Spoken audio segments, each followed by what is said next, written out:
can something times nothing equal nothing? How can my hand go through nothing and disappear?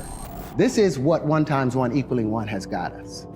This inconsistency of our money. There should be some kind of sanctions against that place until they make some type of change. And take the vertebrae out of your back just to fit inside of someone's ceiling. You have to stand up full and proud, stand up erect.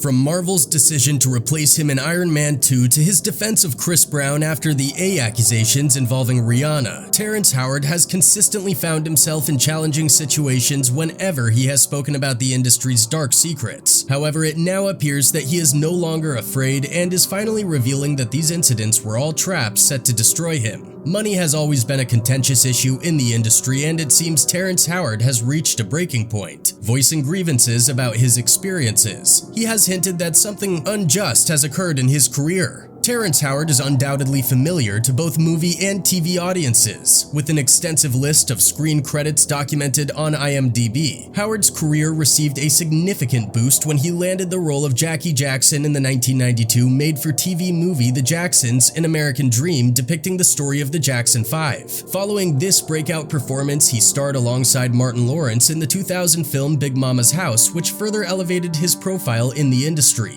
Howard's talent led to notable projects, including his role in the ensemble drama Crash, which won the Best Picture Oscar at the 2006 Academy Awards. And the Oscar goes to Crash.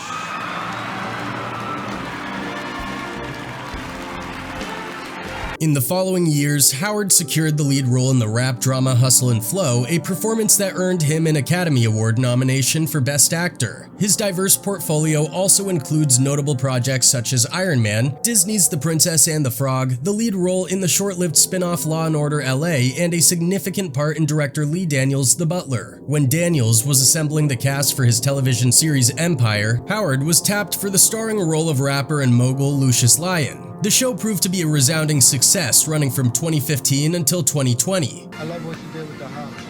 Open up a track for me. Sitting back.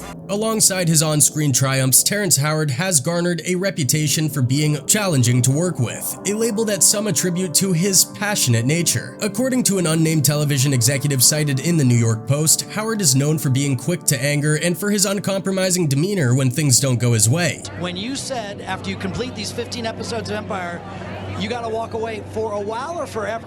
For good. I mean, everyone keeps trying to tell me don't say it's forever. However, Howard himself sees his behavior differently. Reflecting on an early experience in his career, he recounted an incident on the set of The Cosby Show to the New York Times. At just 19 years old, he landed a minor role on the hit sitcom, only to later discover he had been cut from the episode. Incensed by this, Howard confronted Bill Cosby directly, insisting on his dignity as a fellow man. This confrontation had significant consequences for Howard's career, as the casting agent refused to work with him again.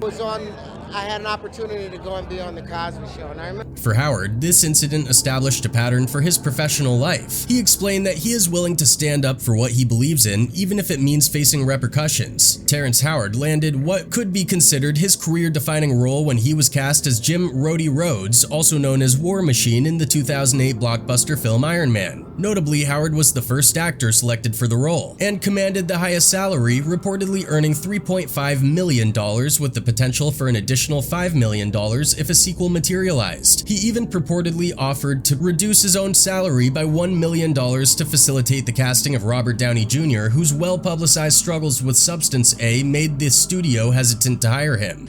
It turns out that the person that I helped become Iron Man, when it was time to re-up for the second one, took the money that was supposed to go to me and pushed me out. However, when Iron Man 2 was greenlit, Howard claimed he received news that his role would be diminished along with the promised salary. Allegedly, his agent tersely dismissed the studio's decision with an expletive-laden response before cutting off communication. Subsequently, Don Cheadle assumed the role of Rhodey. Are you Tony Stank?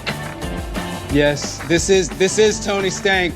Howard revealed feeling snubbed by Downey, asserting that his attempts to reach out were met with silence until he left a message emphasizing the support he had extended in the past. According to Howard, Downey never responded, leaving him feeling slighted, particularly considering what he perceived as the financial gain Downey enjoyed at his expense. Howard suggested that Downey profited to the tune of $100 million, indirectly referencing Downey's substantial earnings from subsequent Marvel films and back-end deals. Terrence Howard and Robert Downey Jr. haven't had the best relationship in the last 10 years, and now he's blaming him for losing $100 million.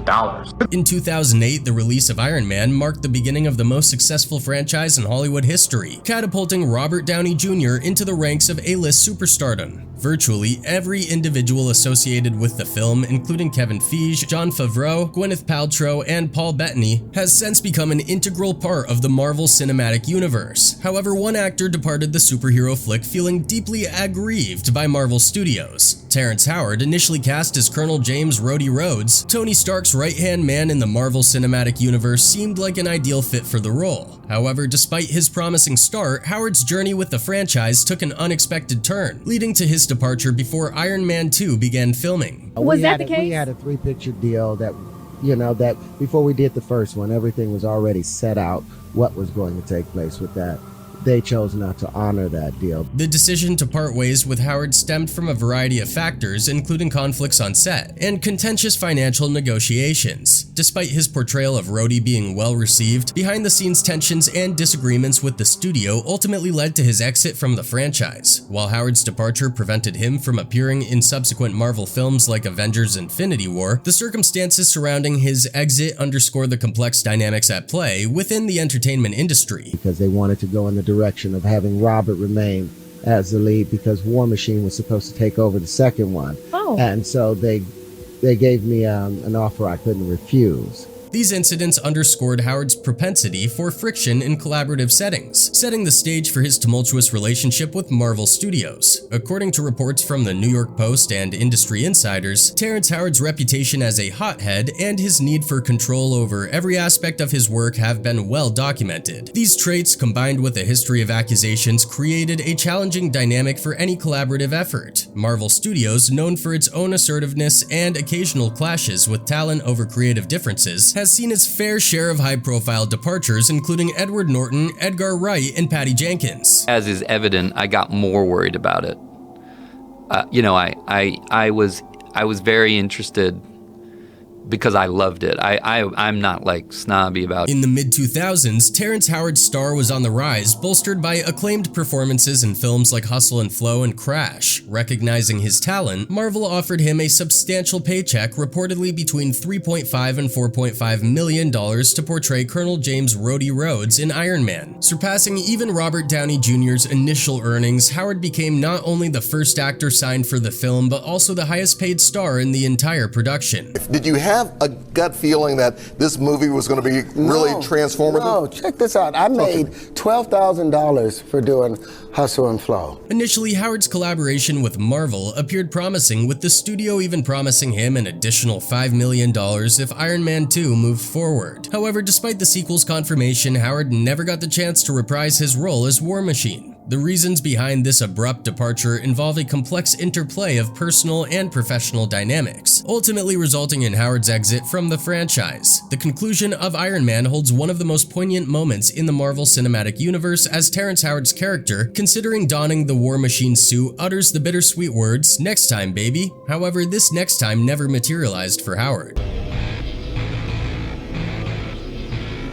Next time, baby. Reports from the set of Iron Man suggested that Howard's behavior was causing friction among colleagues, earning him a reputation for being difficult to work with. Additionally, director Jon Favreau reportedly had reservations about Howard's portrayal of Rhodey, leading to extensive reshoots and edits. I was mentioning in your intro, the fact that this whole thing started with, I remember when you were working on that Iron Man movie, and when... As preparations for Iron Man 2 began, Marvel sought to reduce Howard's character's prominence in the sequel. This decision escalated into a financial dispute. Howard claimed he had a 3-film contract with Marvel entitling him to $8 million for the sequel. However, due to the aforementioned conflicts, the studio purportedly offered him only $1 million, significantly less than his initial earnings. Howard, taken aback by the studio's stance, described it as the surprise of a lifetime. Unwilling to accept such a substantial pay cut, Howard opted to part ways with the franchise. The financial impasse marked the end of his tenure as Rhodey in the Marvel Cinematic Universe. You walked away from that looking like the bad guy, looking like you were difficult. Terrence is holding out for more money, demanding, I want $100 million for this. No. Following Terrence Howard's departure from the role of Rhodey, Marvel wasted no time in seeking out a replacement. According to Rolling Stone, the day after the fallout with Howard, Marvel was already in discussions with Don Cheadle. With a stellar portfolio that includes standout performances in films like Hotel Rwanda and the Ocean's 11 trilogy, Cheadle was a natural choice to step into the War Machine armor for Iron Man 2. War Machine rocks with an X, all caps.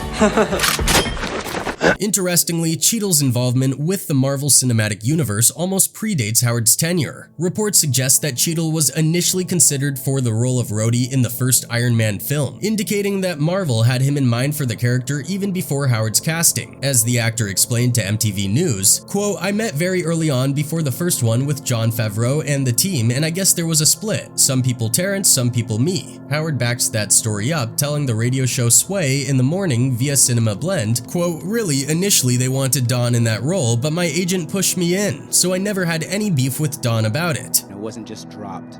It's a line that is actually goes through both of the films and comes into play in a very important way. James Rhodey Rhodes debuted in Iron Man number 118, created by David Michelini, Bob Layton, John Byrne, Glynis Wayne, and Irving Watanabe. From his inception, Rhodey became an integral part of Tony Stark's narrative, evolving into a hero in his own right and eventually donning the War Machine armor. Nice to have something that's cohesive and continues and keeps me grounded and keeps the character grounded. Terrence Howard's tenure as Rhodey in the first Iron Man film was marred by reports of a rift between him and Robert Downey Jr., allegedly stemming from pay disputes. Entertainment Weekly detailed Howard's purported difficulties on set and director Jon Favreau's dissatisfaction with his performance, prompting reshoots. Adding to the complexity, Howard was reportedly the highest paid actor in the film, an uncommon situation for a supporting character. Ultimately, Don Cheadle took over the role of Rhodey in Iron Man 2 and subsequently Marvel Cinematic Universe installments, marking the end of Howard's tenure as the character. According to Howard, a pay dispute over the Iron Man sequel combined with a lack of support from Downey Jr. led to his dismissal from the role and the Marvel Cinematic Universe. And guess who got the millions I was supposed to get? Howard said in a 2015 Rolling Stone interview, "Downey Jr. got the whole franchise, so I've actually given him $100 million, which ends up being a $100 million loss for me from trying to look after somebody." When questioned about rumors linking his departure from Iron Man 2 to pay disputes involving Downey Jr. and future sequels, Terrence Howard addressed the issue on Bravo's Watch What Happens Live. Howard asserted that the deals were pre-negotiated, but he was offered considerably less to reprise his role as James Rhodes, reportedly around $1 million. Additionally, Howard claimed that Downey Jr. did not respond to his attempts to seek assistance regarding the matter. "We did a 3-picture deal, so that means that you did the deal ahead of time. A certain amount for the first one, a certain amount for the second one, a certain amount for the third," Howard told Bravo via Today. "They came to me with the second and said, look, we will pay you 1/8 of what we contractually had for you, because we think the second one will be successful with or without you. And I called my friend that I helped get the first job and he didn't call me back for 3 months." Howard has reportedly suggested that anyone attempting to expose such issues for compensation would have to acquiesce to the executives. Behind Hollywood's glittering facade lies a realm of untold stories shrouded in mystery and darkness. Nobody wants to take that clear path. They kind of want to, they want it funky.